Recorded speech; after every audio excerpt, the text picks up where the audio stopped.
মায়ের পেটে কে খাওয়াইছে? মায়ের পেটে কোনো ডাক্তার, ইঞ্জিনিয়ার অক্সিজেন তোমাকে ব্যবস্থা করতে পারে নাই। আল্লাহ বলেন ফি করারিম মাকিনিন ইলা কদারিম মালুম।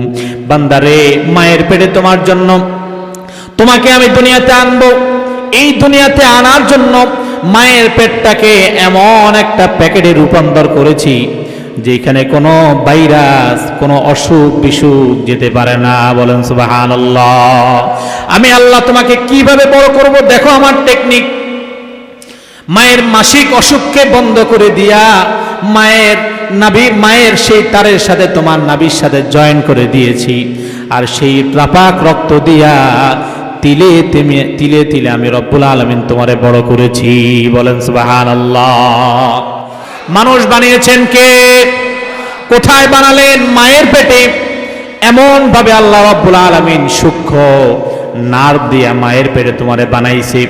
তুমি যখন ভূমিষ্ঠ হও, তুমি ভূমিষ্ঠ হওয়ার 6 মাস আগে তোমার মায়ের বুকে আল্লাহ রব্বুল আলামিন এমন খাবার তৈরি করে রেখেছেন। দেখো, এই এমন খাবার দুনিয়ার সমস্ত চিকিৎসা বিজ্ঞানীরা বলে বাচ্চার জন্য মায়ের দুধের চেয়ে উত্তম খাবার দুনিয়াতে আর কিছু নাই। বলেন সুবহানাল্লাহ। মায়ের দুধের চেয়ে উত্তম খাবার আর কিছু হতে পারে না। সুবহানাল্লাহ বলবেন না? আল্লাহু আকবার।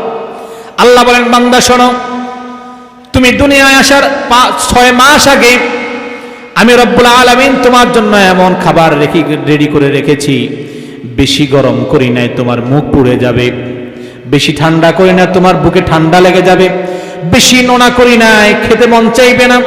বেশি মিষ্টি করি নাই, তোমার মুখ ফিরে যাবে। এমন একটা উষ্ণ সুস্বাদু খাবার বানিয়েছি, তুমি বুকে বোটায় তুমি মুখ লাগানোর সাথে সাথে তোমার অনিচ্ছা সত্ত্বেও পেটে চলে যাবে। বলেন সুবহানাল্লাহ। কে শিখাইলো? আচ্ছা বলেন তো দেখি, এই বাচ্চাকে কে খানা খাওয়ানো শিখাইলো? জোরে বলেন, কে? মায়ের বুকের বোটায় যখন বাচ্চার মুখটা লাগায়া দেয়, টান দেওয়ায় কে? আরো জোরে বলেন, কে? কে তারে শিখাইলো এইভাবে গিলতে হয়? কে তারে শিখাইলো এইভাবে জিহ্বা দিয়ে উড়াইতে হয়? কে শিখাইলো? বলেন কে? এই দুনিয়ায় আল্লাহর পরে সর্বশ্রেষ্ঠ সন্তানের জন্য কল্যাণজনক বানিয়েছেন আল্লাহ মাকে। বলেন সুবহানাল্লাহ। কাকে? মাকে। মা ছাড়া একজন সন্তানের জীবন কল্পনাও করা যায় না। একজন মা ছাড়া একজন সন্তানের জীবন চলে না। একজন স্ত্রী ছাড়া একজন স্বামীর জীবন চলে না। একজন মা ছাড়া সন্তানের জীবন চলে না। একটা নারী ছাড়া একটা ঘর সুন্দর হয় না। একটা নারী ছাড়া একটা সমাজ সুন্দর হইতে পারে না। একটা নারী ছাড়া একটা পরিবার চলে না। নারী ছাড়া রাষ্ট্র সংশোধন হওয়া যায় না। নারী ছাড়া বিশ্ব চলে না।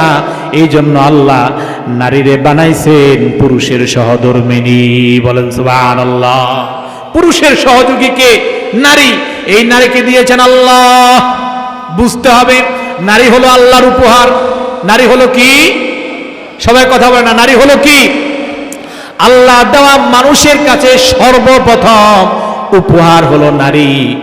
এরপরে নারীর কাছে উপহার হলো তার সন্তান। বলেন সুবহানাল্লাহ। এই জন্য হাসরের ময়দানে সমস্ত স্বামীদেরকে তার স্ত্রীর ব্যাপারে জবাবদিহি করতে হবে, আর সমস্ত নারীদেরকে তার সন্তানের ব্যাপারে জবাবদিহি করতে হবে। বলেন সুবহানাল্লাহ। সন্তানের ব্যাপারে জবাবদিহি করতে হবে। তাহলে সন্তান দিলেন কে? আবার বলেন, সন্তান দিলেন কে? আল্লাহ বলেন, বান্দারে, তোমার জীবনের শুরুটা আমি করে দুর্বলতা দিয়ে। এমন দুর্বল তুমি, কান্না ছাড়া তোমার মুখের কোনো ভাষা নাই। তোমার মা যদি তোমাকে না ধরে, এই দুনিয়ার সবচেয়ে অচল মানুষটা হলা তুমি। কথা বলেন ঠিক কিনা? মা কান্নার আওয়াজ শোনায় এবং তোমাকে দুধ পান করায়। কান্নার আওয়াজের ধরনে বুঝে যায় কি জন্য তুমি কাঁদতেছো। মাকে এই জ্ঞান আল্লাহ তাআলা দিছেন কিনা? আর কথা বলেন, দিছেন কিনা?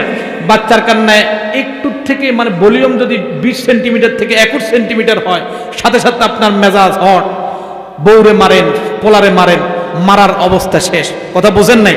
কিন্তু মা বুঝে বাচ্চা কখন কোন কান্নার স্টাইলে বাচ্চার কি হয়েছে, এটা মা ছাড়া আর কেউ বুঝে না।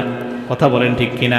এই মা বুঝে বাচ্চার অবস্থা কেমন, বাচ্চা কেন কাঁদতেছে, কখন দুধ খাওয়ার জন্য কাঁদে, কখন পেটের কামড়ার জন্য কাঁদে, কখন সে বিভিন্ন পীড়ার জন্য কাঁদে, এটা মা ছাড়া দুনিয়াতে আর কেউ বুঝে না। বলেন সুবহানাল্লাহ। বান্দারে এমন দুর্বল তোমারে বানাইলাম, তোমার মা ছাড়া তুমি চলতে পারো না। এরপরে তোমারে একদিন দুই দিন নয়, বিভিন্ন পশু পাখির মতো নয়, ভূমিষ্ঠ হওয়ার সাথে উড়া শুরু করেছো, ভূমিষ্ঠ হওয়ার সাথে সাঁতার কাটা শুরু করেছো, ভূমিষ্ঠ হওয়ার সাথে হাঁটা শুরু করেছো। এমন নয়, বরং এত দুর্বল করে তোমারে বানাইছি, হাঁটা শিখতে শিখতেও তোমার 1 থেকে 1.5 বছর লেগে গিয়েছে। কথা বলেন ঠিক কিনা? এই যে বাচ্চাটা 4 মাস পরে তার শরীরে রূহ আসে। কয় মাস? 4 মাস পরে তার শরীরে রূহ আসে। আবার কেউ বলে 6 সপ্তাহ পরে। কয় সপ্তাহ পরে? 6 সপ্তাহ পরে। কারো আসে 4 মাস পরে। 4 মাস পরে এই রূহটা যখন তার শরীরে আসে, সর্বপ্রথম মায়ের পেটে একটা লাথি মারে। বলেন সুবহানাল্লাহ। এই লাথি শুরু হয়ে গেছে, ব্যাস প্রথম রূহ আসার সাথে সাথে সর্বপ্রথম মায়ের পেটে একটা লাথি মারে। বলেন না সুবহানাল্লাহ। মা বুঝে যায়, ব্যাস আমার সন্তানের গঠন শুরু হয়ে গেছে, আমার সন্তানের রূহ শুরু হয়ে গেছে। তাহলে বলেন তো, রূহ কে বানাইলো? এবার মায়ের পেটে বানাইলো কে? মায়ের পেটে খাবার খাওয়াইলো কে? অক্সিজেন দিয়েছে কে?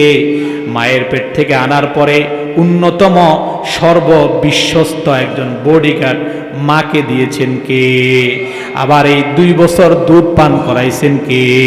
আল্লাহ বলেন, ওয়াসাইনাল ইনসানা বিওয়ালিদাইহি হামালাতুহু উম্মুহু ওয়াহানান আলা ওয়াহনিন ওয়া ফিসালুহু ফি আমাইনি আনিশকুর লি ওয়ালিওয়ালিদাইক। শুধুমাত্র তোমার জন্য তোমার মাকে শুধু দেই নাই, বরং মার মস্তিষ্কের মধ্যে তোমার ভাষা বোঝানোর এবিলিটি আমি দান করেছি। এবার মা শুধু তোমাকে ভাষা বুঝবে না, বরং 2টা বছর যত কষ্টই হোক মা তোমাকে দুধ পান করাবে। বলেন সুবহানাল্লাহ। এই দুধ পান করাতে গিয়া মা বোনদের কত ব্রেস্ট ক্যান্সার, এই সেই হ্যানত্যান হাবিজাবি কত ইনফেকশন হয়, তবুও সন্তানদের দুধ পান করানো ছাড়ায় না। কথা বলেন ঠিক কিনা? কত কষ্ট হয় মায়েদের, এটা মারাই জানে, আর কেউ জানে। রাতের বেলায় প্রচন্ড ঘুম, চোখ খুলতে পারে না। কেউ যদি দরজা পিটে ভেঙে ফেলায়, তারপরও সে বলতে পারবে না। কিন্তু সন্তানটা যদি ওয়া করে ডাক দেয়, সাথে সাথে মায়ের চোখটা খুলে যায়। বলেন সুবহানাল্লাহ। কি রকম বডিগার্ড আল্লাহ লাগাই দিছে। এরপর আল্লাহ বলেন, বান্দারে তোমার মা শুধু তোমাকে গর্ভে ধারণ করে নাই, আমি আল্লাহ তোমার মায়ের বুকে এমন খাদ্য বানায়া দিছি, একটা নয় 2টা বছর পর্যন্ত তোমার মা তোমাকে দুধ পান করায় বড় করেছে। বলেন সুবহানাল্লাহ। তাহলে বাচ্চা কাল দিল কে? আল্লাহ। এই সব প্রয়োজন পূরণ করছে কে? জোরে বলেন, সব প্রয়োজন পূরণ করেছে কে?